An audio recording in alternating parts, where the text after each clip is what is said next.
Planning a trip to Japan and don't know where to start? Whether it's your first or your fifth time, I'm here to help you build your dream Japan itinerary. From ancient temples and neon-lit cities to stunning natural landscapes, including Mount Fuji views, Japan has it all.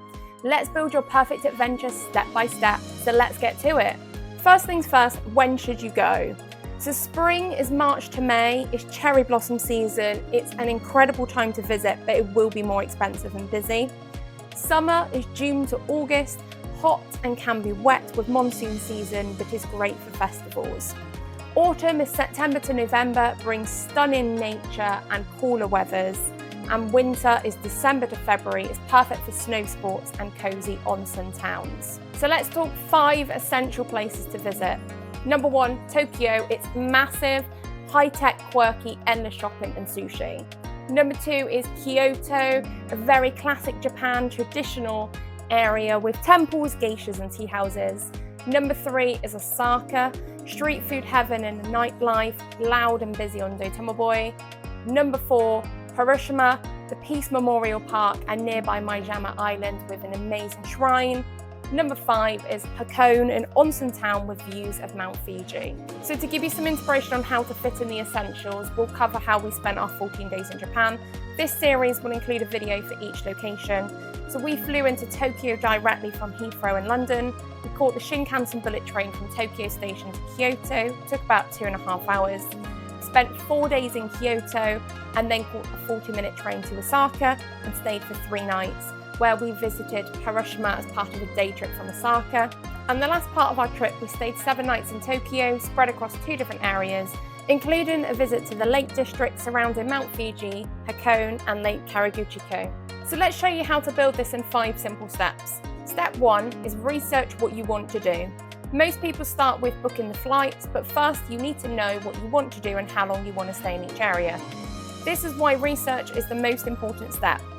You can either watch our specific location videos for inspiration on what to see and do. You could also review the map of Japan and calculate the difference between places you want to visit. The JR calculator can be really helpful for this. For example, we wanted to visit Hiroshima, which is 2 hours from Osaka. We did this as a day trip from Osaka as it was way too long of a journey from Tokyo. So you can use TripAdvisor, Viator or Get a Guide to have an idea of activities you'd like to see and do.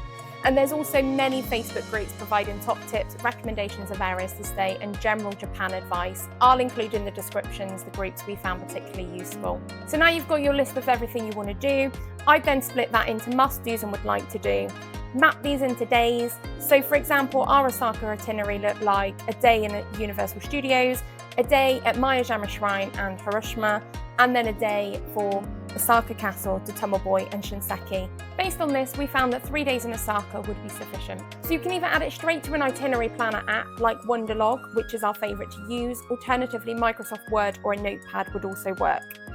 If you do this for all the things you want to do, it will help you calculate how long you need to spend in each place. So the second thing to do is the flights. A top tip is we initially use Skyscanner or Google Flights to find out where you can fly from and to, and also the cheapest dates to fly. So on Skyscanner, we found that British Airways and Japan Airlines were the only 2 airlines that flew directly from London to Tokyo. Other airlines required a stop.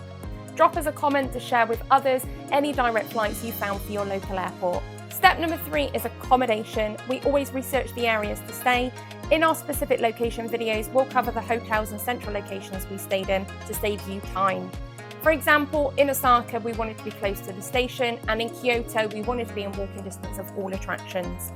Now we have a secret to share. We also search if there is a Hard Rock cafe locally, as they are usually centrally located.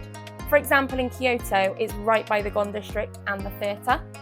Alternatively, you can use many travel blogs there are online, like the Japan Travel blog or Facebook groups based on where people have stayed previously. Step number 4 is traveling through Japan. So getting around is easier once you know how. You could grab yourself a Japan Rail Pass if you're thinking of taking longer trains, and it could save you a lot of money.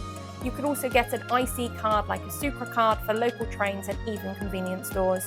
You could download the Navitime Japan Travel or Google Maps for easier navigation.